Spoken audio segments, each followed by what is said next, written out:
Good morning. Welcome, everyone. Council is convened for 3 work sessions. This August 20th, 2025, and we're starting with the 2025 Comprehensive Plan Update. So please take it away. Okay, good morning, Chair, good morning, councillors. For the record, Oliver Ojako, Community Planning Director. Councillors, we're here this morning to continue review of the goals and policies in our comprehensive plan. Today, we'll be going over 5 chapters of the plan document. With the addition of the climate chapter, there will be 15 chapters of the comp plan document. The council had a work session, I believe, on April 16th, and also on August 6th. And in total, you have reviewed 10 chapters, including the proposed climate element. So today, staff will review 5 chapters: land use, housing, environment, transportation, and capital facilities goals and policies. For your information, all the 15 chapters have been before the Planning Commission in a work session, not a hearing. These goals and policies are also posted on our project web page for the public. I will say that the Planning Commission and Council will review these goals and policies again during the adoption process. So, but we want to give the, when we went to the plan, we've been going to the Planning Commission for the last few months. We were taking like 5 chapters, 6 chapters to them. So they have completed review of all the chapters. They will have another opportunity to hear from the public. But I must say that these policies are not new. What we have been trying to do is to review each chapter, make suggestions, scrivener errors, make the policies read clearly, and also to address any new bill that the legislature have passed requiring GMA, fully GMA planning counties, such as Clark County, to amend our policies and development regulations to comply with any new bill that the legislature have passed. As you can see, there are individual staff that worked on each chapter, and they are here to assist Jose and I to answer questions that you may have. So I commend them for the work they've done, and with that, I will turn the discussion over to Jose. We also have reserved August 27 if we are unable to finish all the 5 chapters today, but I think we will. As Jose goes through the discussion, you will find out that there were very limited changes. You will not see the body of the text. What you're reviewing is the goals and policies, which in my opinion wouldn't necessarily change, but that's the cross of each of the chapters. So with that, I'll turn it over to Jose Alvarez, our land use program manager. Oliver, can I just ask a quick question? At this time, are you wanting any direction or feedback from the council, or just to for us to clarify any questions we have? Clarify any questions that you have. Is informational.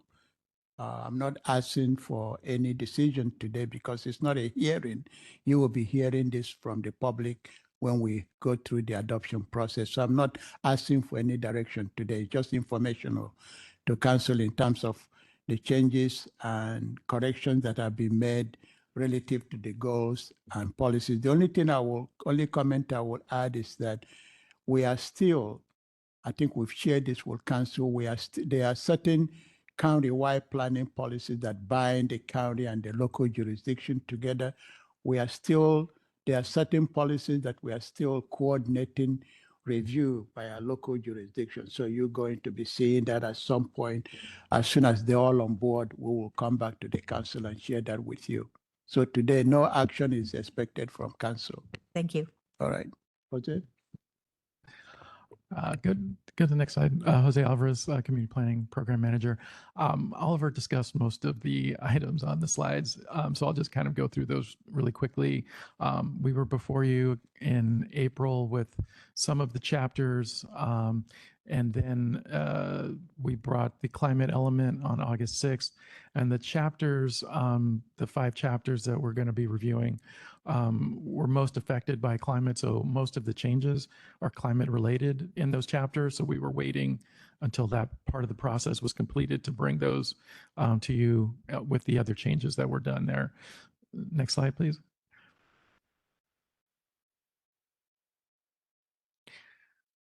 Yeah, and as Oliver stated, most of the changes are related to legislative changes, with the climate bill being the biggest part of that. There were also housing bills that were introduced that required some updates to sort of our housing element and dealing with some displacement policies in housing and land use policies.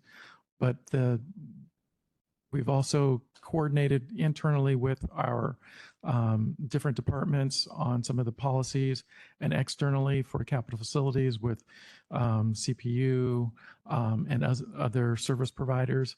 And those are mostly for clarification and minor changes. And as Oliver said, we're working with the different jurisdictions on the countywide planning policies, because that requires that all of the jurisdictions agree. And I'll show those to you, give you an example of what those are, and that we're still working on some of those. Next slide, please. In terms of the next steps, like Oliver mentioned, we do have next Wednesday reserved. I don't think you have a hearing next Tuesday night, so it shouldn't be a problem, but we have that as an option. Next slide. Okay, and then let me share my screen and then we'll.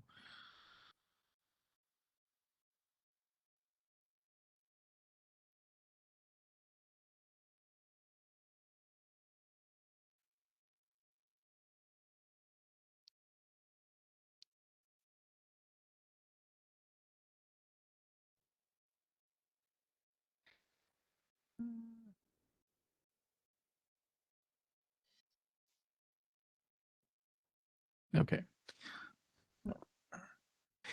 So, like I mentioned, the vast majority of the changes are related to the climate element.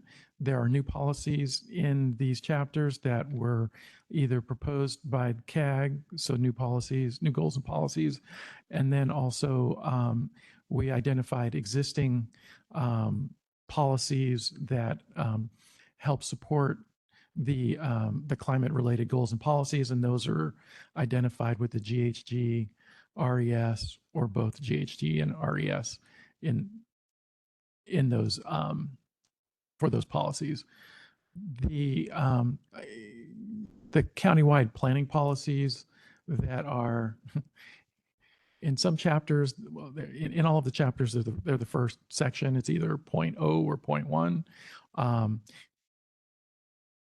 That we're still, so those are works in progress because we're consulting with the cities and having them take a look at it and share that with their electeds to review those before we can solidify those as a proposal going forward. But a lot of those are dealing with some of the new changes for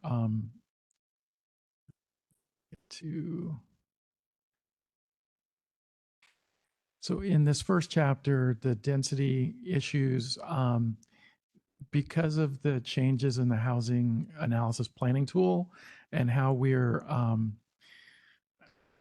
accounting for density by jurisdiction, we previously had density targets for the different jurisdictions.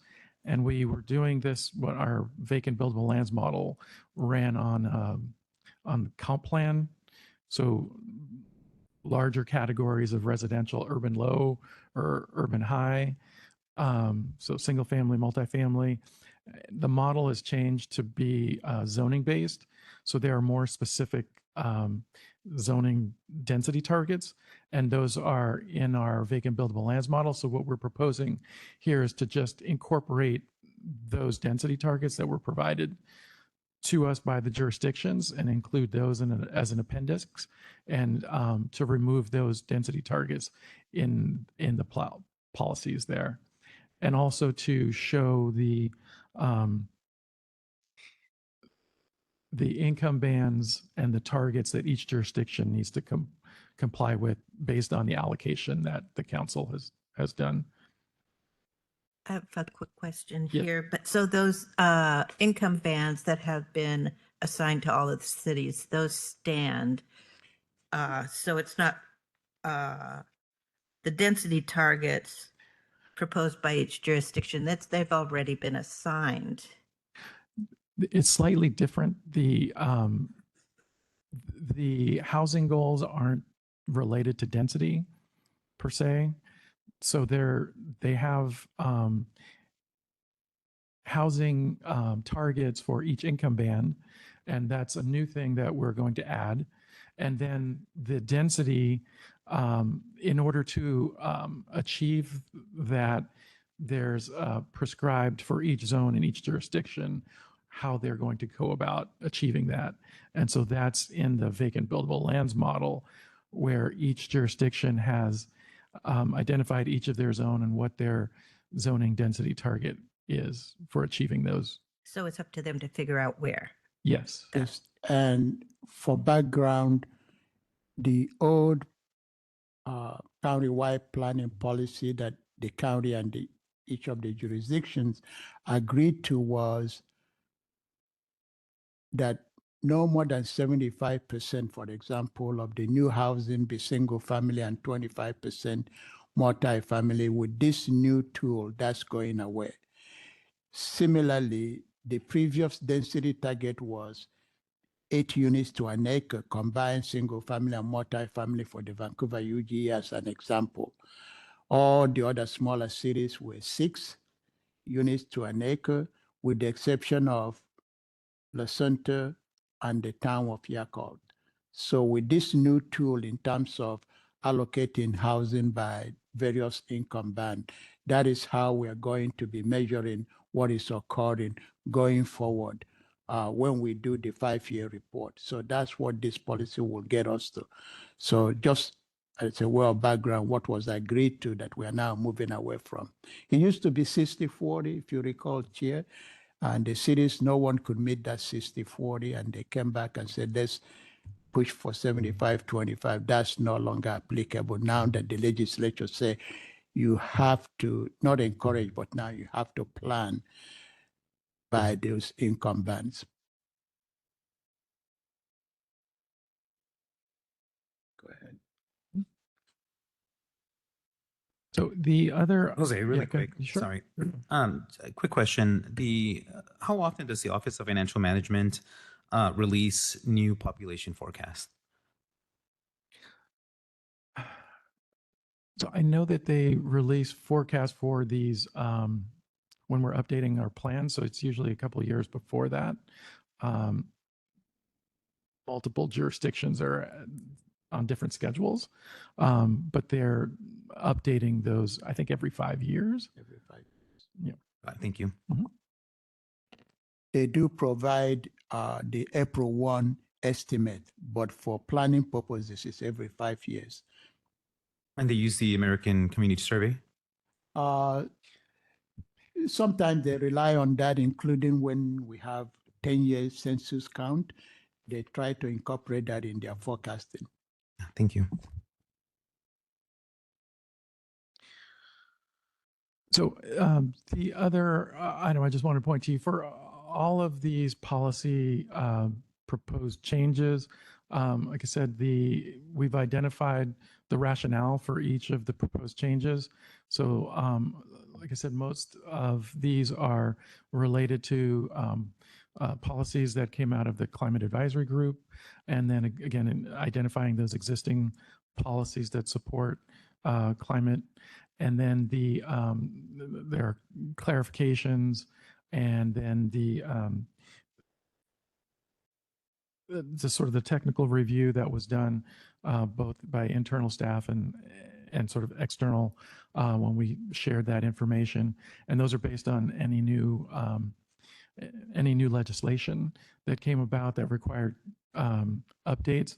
So some of the changes in the housing and land use chapters are related to the displacement, racially disparate impacts, and exclusion in housing. And then in the climate legislation, there was also legislation that dealt with equity and environmental justice and environmental health disparities. So a lot of the changes that are being proposed are coming straight from the RCW and the new legislation that was adopted by the legislature. I don't know if you've had an opportunity to read all of these. I don't want to go through all of them, but if you have specific questions, our staff is here to answer any questions you have.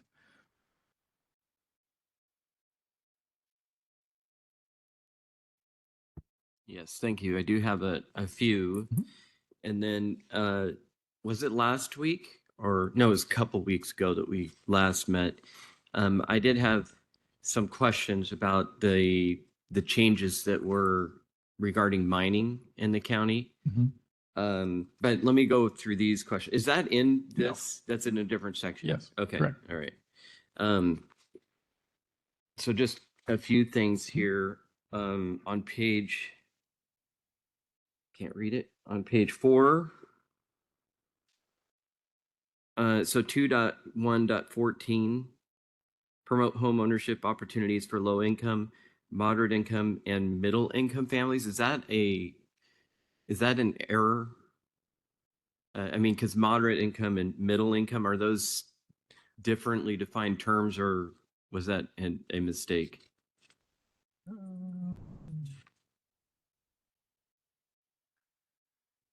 Let's see.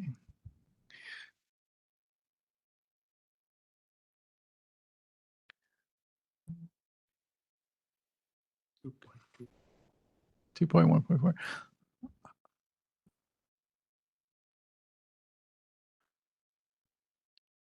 Yeah.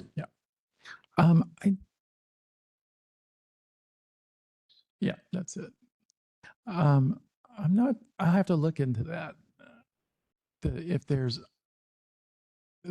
what the distinction is between moderate and middle, if there is. All right. Moving on here on page 7, 2.3.8.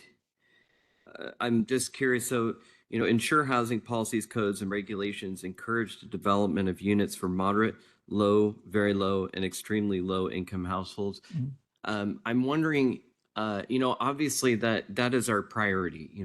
That is our priority, but it's also equally important to make sure that all income bands receive housing. Otherwise, you end up with the clog effect of the lower income units being utilized by people with higher level of income. So I'm just wondering, I mean, should we have that basically as saying for all income bands as opposed to just specifying low income? Yeah, I think that what we had before was for all or a range. This is language that's in the RCW specifically. And so that's why we've incorporated it, because they wanted us to focus on those Okay. particular groups. All right. I mean, the goal is Yeah. the same, right? Yes. Okay. Moving on, page 10 in 2.7.1. Oh, no, we already resolved that. Sorry. You'd already answered that one. Yeah. And then on page 3 of the transportation, 5.1.2. So when we, county road projects and transportation improvements proposed through development shall be consistent with the current adopted Clark County road standards, complete street guidelines. So what are those guidelines that we're going by, or is it perceived that we will work through that and develop the policy? On the complete street guidelines, Mhm. I think we've already have an adopted complete street guideline, so that's why we're referencing that. Okay, but I Just know with that it. we have had several times where we've talked about looking at that Updating it. policy and updating it. Yeah. Okay, Right. all right. That was all my questions for now. Okay. Are there other questions? I don't know if people have had a chance to read through everything. I admit it's a lot, but we are giving you time from now until adoption to have the opportunity to review them.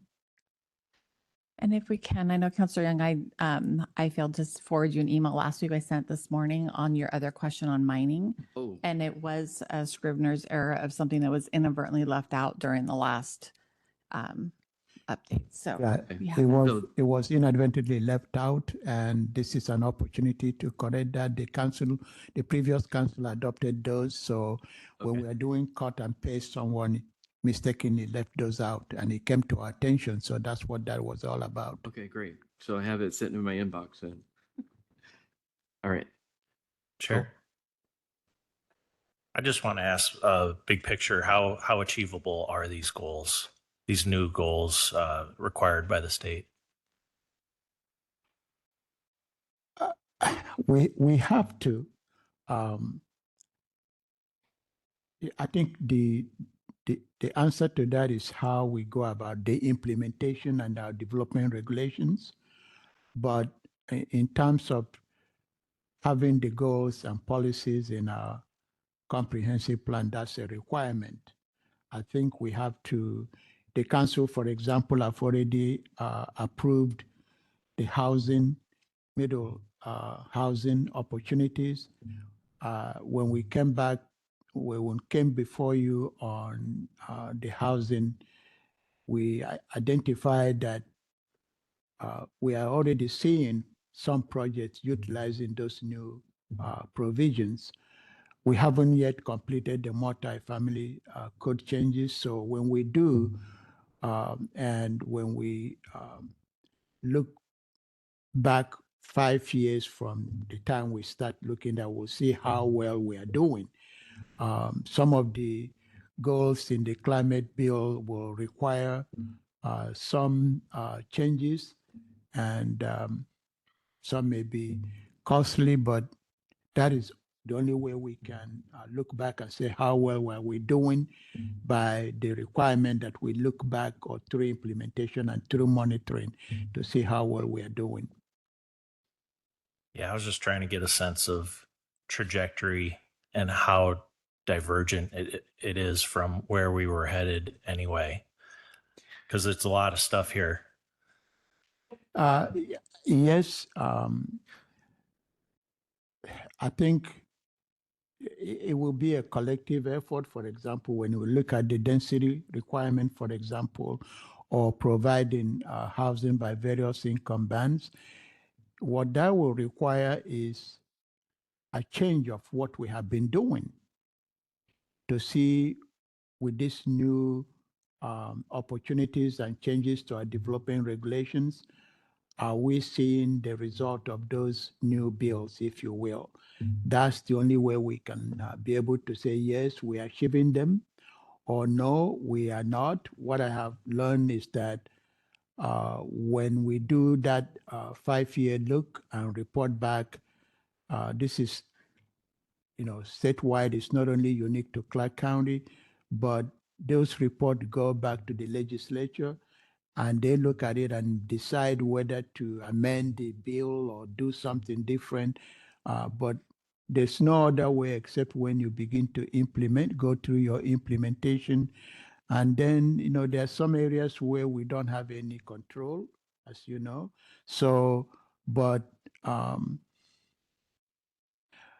monitoring just as, and, looking through, because some of these are like benchmarks. Okay, how are we doing? So that's the only way we can go back and say, okay, we are meeting our target or we are not, and what needs to happen. It could be strengthening the policy where we see it's not workable, or making changes because the legislature says, yeah, you can make amendment on an annual basis or during your during your periodic review to make changes as is necessary. So that's what we've done. I use an example of when the county and the cities agreed to 40-60. That wasn't working. It was a noble goal, and we came back to 75-25. Even with that 75-25 split of single family, multi-family, not all the jurisdictions were meeting that. But we look back now, the legislature said that's not working. We have to now plan for, not just encourage, for these various income bands. So we're going to see in the next 5 years how are we doing, what our local jurisdiction and cities are doing to meet that provision. Okay, yeah, just please let us know if there's anything that isn't working, because we are going to have conversations with our legislative delegation and we can pass that along. Jose, you were going to say something? The other thing I'd point out is that in looking at sort of the existing policies that we've identified that help support those greenhouse gas and resiliency policies, there are a lot that we already have in our existing plan. And so it's just it's about prioritizing and making that effort to try to implement those. And it just hasn't been a priority. And so the state is really sort of pushing us in that direction. So. Thank you. So I'd kind of like to build on that just a little bit. In the transportation, there's a 5.2.16, develop performance metrics and annual reporting procedures to measure active transportation implementation and system performance. Do we have similar language in the housing portion? No, but we are, we have to report through the buildable lands report, sort of that density, we're measuring that.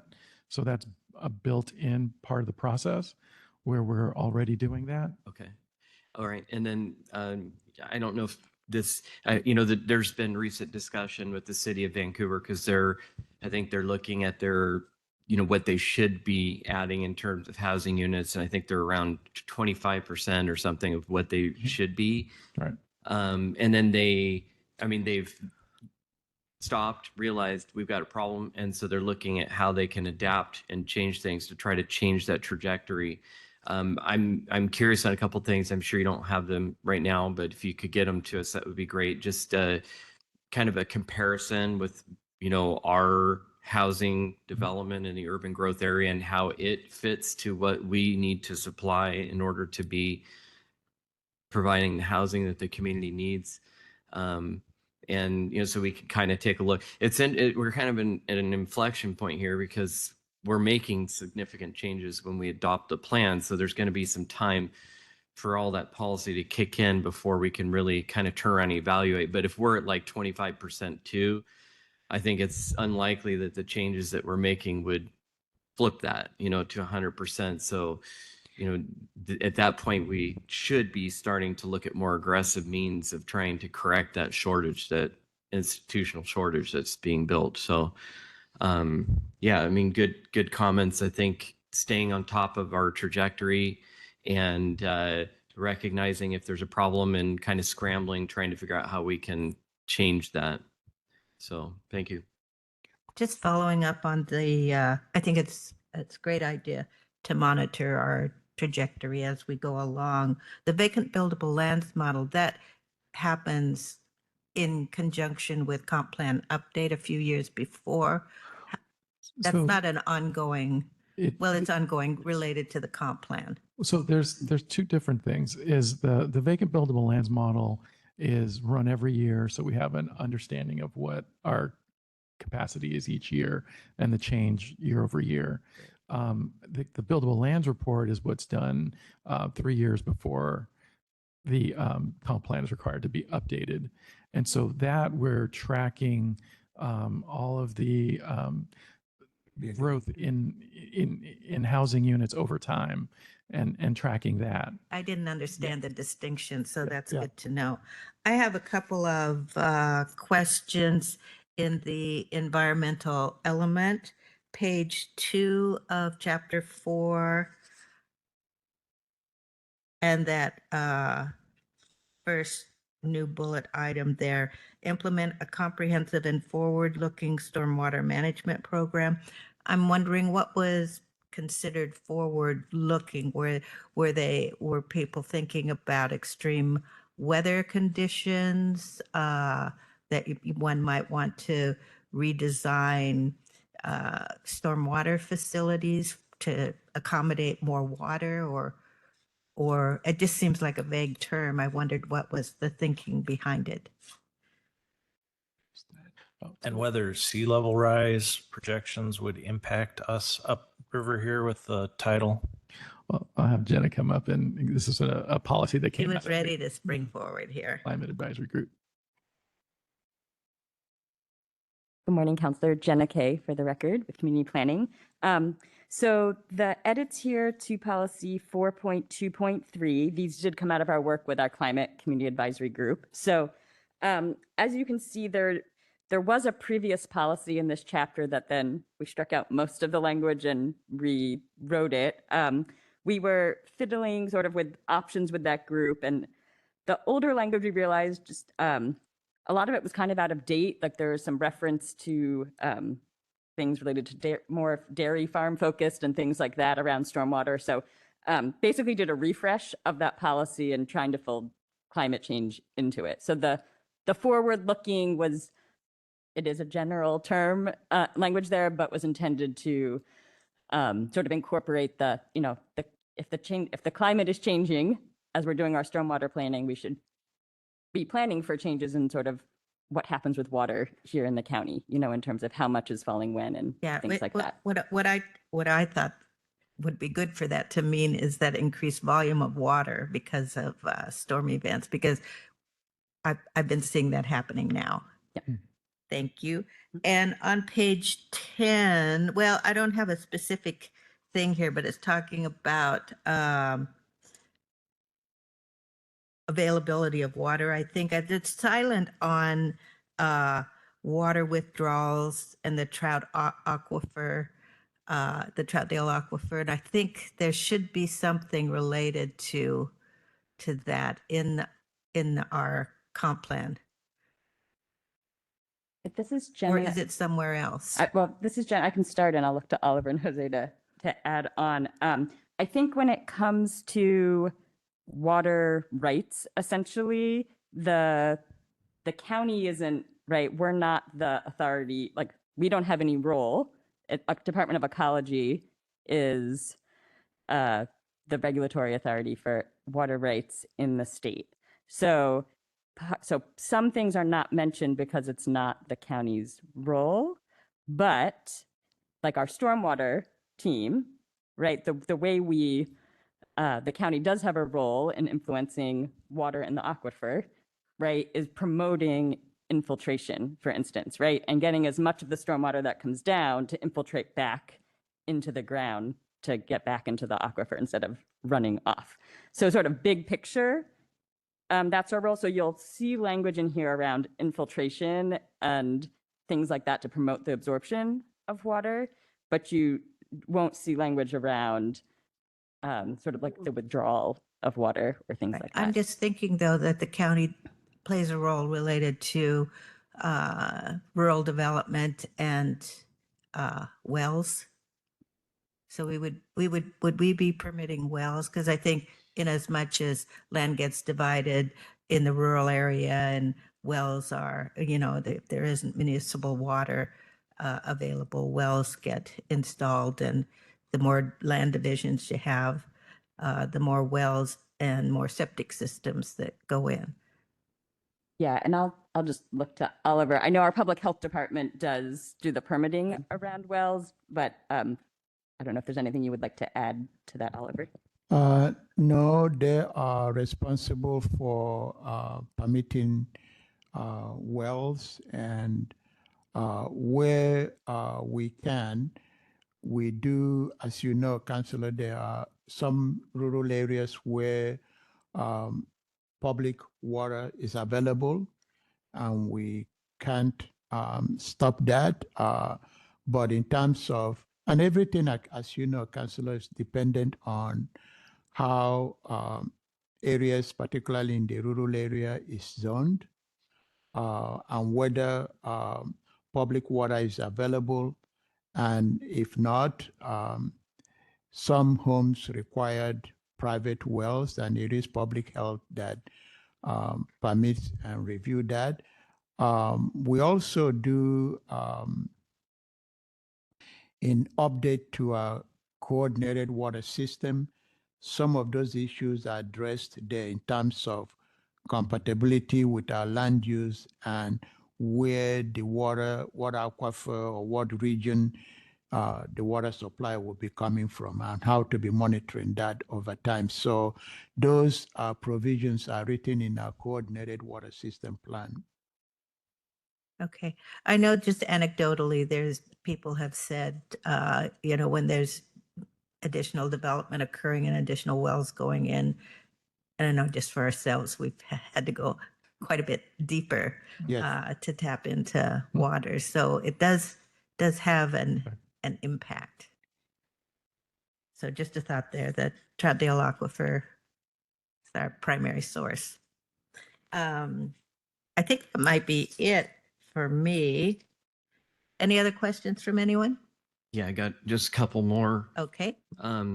One is I just have to say, we sit up here as the policymakers and say, that sounds great, and everything. And my single biggest concern is your ability to get all of this done realistically. There is a lot of work in this. One little sentence can be a ton of work. And I just give like an example, like, we're looking at, vehicle miles traveled. We're looking at electric vehicles. What is our land use policy? How does that impact? Are we requiring electric vehicle infrastructure and then to be installed during development process? So like in apartments or in houses. And then you look at it from, the equity lens, and then you look at it from housing affordability lens. And then how you balance all those things is just going to be an extreme challenge. So my hat's off to you. I know that you'll get the work done, but it is going to be extremely challenging. I just want to recognize how important in this process that our staff is. And just simple thing like with EV charging, there's a real equity issue in that as we adopt mandates from the state level for electric vehicles, those that are unable to charge at their home, that is an equity issue right there. So you look at, well, how can we provide that infrastructure so that people are not left out of transportation's a capability? And then you look at little things like putting pipe into the ground under the parking lot so that in the future, as the number of electric vehicles increase, there's infrastructure there where wire can be passed. But then you find out then only a licensed electrician can put that pipe in, even though no wire's going in. And now you've hit a state level issue because it's the state that adopts the code that says only a licensed electrician can glue together plastic pipe, even though it's inspected locally. So there's all those little things that are just going to take like staff time and investigation, and not just in our own code, but as Councilor Little mentioned before, things that we're going to have to advocate for at the state level for changes. It's overwhelming. And like I said, my hat's off to you and the work that you're doing on it. And then the last thing I would just like to kind of touch on is remote work. That's listed in here to reduce the vehicle miles traveled. That's one strategy. I'm curious though, if we can do some kind of study work on that, because my concern with any kind of trying to incentivize remote work, what does that do to the county overall? Because if you oversimplify things, if we're bringing people here, housing them here putting strain on our housing supply. At the same time, they remote work outside of Clark County and we don't receive the tax revenue from the job that they're doing. If you oversimplify it, it's becoming a financial strain on the county as well. So, that remote work, I think we got to be very careful with it. We don't want to draw people here that are not bringing all their productivity here locally to California to Clark County from California. So I don't know if that's something that we're going to look into as we implement these policies. I mean, how do we do that investigation to make sure, well, when we do this, we don't accidentally do that, I don't expect an answer on that. It's more a rhetorical question at this point. So again, thank you for your work, and there's lots of it moving forward. Councillor Belcott, did you have anything that you wanted to add? Thank you. No, since I was part of this committee, I know a lot about what was discussed, so I don't. Thank you, Chair. Thanks. Any final remarks or responses? No, all I can say is that this is a lot, and I'm asking the council to review them. As I said earlier, there are pretty much existing policies, and we haven't even got into the strategies and the text. I don't anticipate the text will change. What may change may just be changing some of the numbers and years and things like that. But these are the cross of each of the element. Recognize also, councillors, that as you observe, Councillor Young, this is a lot. I don't disagree, and Councillor Little, but I think the success will be on the implementation. One of the areas where we have really, I won't say haven't done a good job, but there are various departments that do things that should have some ownership of some of these chapters, if you will, like transportation. We have tremendous investment and coordination with our public works. They do stormwater, for example. They do transportation. They do parks. But the way that the bill is written, some of these chapters are mandated that we have to have. But then in my shop, I don't do the implementation. Some of that is done in various other departments. So I'm looking to continue coordination with those departments. And you made a good point about work from home. The county has a policy about work from home. Someone in Oregon can work from home, but someone in Louisiana may not be able to. So there are ways we can look at those, continue to improve on those policies. Work from home may be here to stay, but I don't know whether that will be the case. The American Community Survey last time showed the work from home percentage in Clark County to be around close to 30%. I don't know whether that will continue. That has implication in terms of reduction in vehicle mile travel.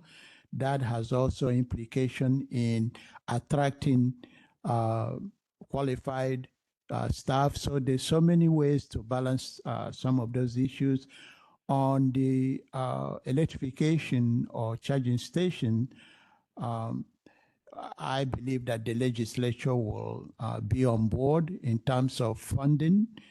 I don't know what will happen at the federal level, but I believe through the building code, there are some requirements now that for apartments, depending on, and even in some businesses, you're now required to have at least 1 or 2 stalls dedicated to charging stations. So some of those are things that will bring those equity and some other issues that you're raising. But like you said, you're not expecting an answer today, but we will continue to work on this. Some of the areas where after we adopt the comp plan, historically speaking, we always want to go back and start implementing the plan as you adopt it. But as you know, Chair, sometimes we are appealed. The appeal take us like 7 years. One time it's taken us more than 14 years to come out of that appeal. And that is all our focus. I'm not putting any blame on council, but that happened. And if it continues to happen, we step back and try to come into compliance because of the physical implications for the entire county and other departments. So those are some of my observations, but I hope going forward, if we minimize spending time just dealing with appeal, I think we can spend more time focusing on the implementation and the benchmarks that we put in the comp plan to see how well we are doing. The state require us to look back every 5 years and see how well we are doing, and it provides them information to make any changes in the future, and then for us to work through our lobbies to see where changes can be made. But we have a lot of unfunded mandate coming from the state. So as we walk through this, hopefully we'll be sharing what we know, what's working, what's not working, and hopefully that will inform the council of decision we make going forward. So that's all we have. I said we are going to complete this today, so I don't think there's a need for the 27th. So thank you, councillors. We will continue to work on this. You will see this again during the adoption process, and you will hear from the public as well. Thank you very much for all your hard work. Oh, is there another comment? I just wanted to thank you for all your hard work, and appreciate all the senior managers that took time out of their day to come here and for everything that you do. Thank you. Great. And well, there still is a lot of work to do. I feel like you've accomplished a lot of work already. So thanks for that. Thank you.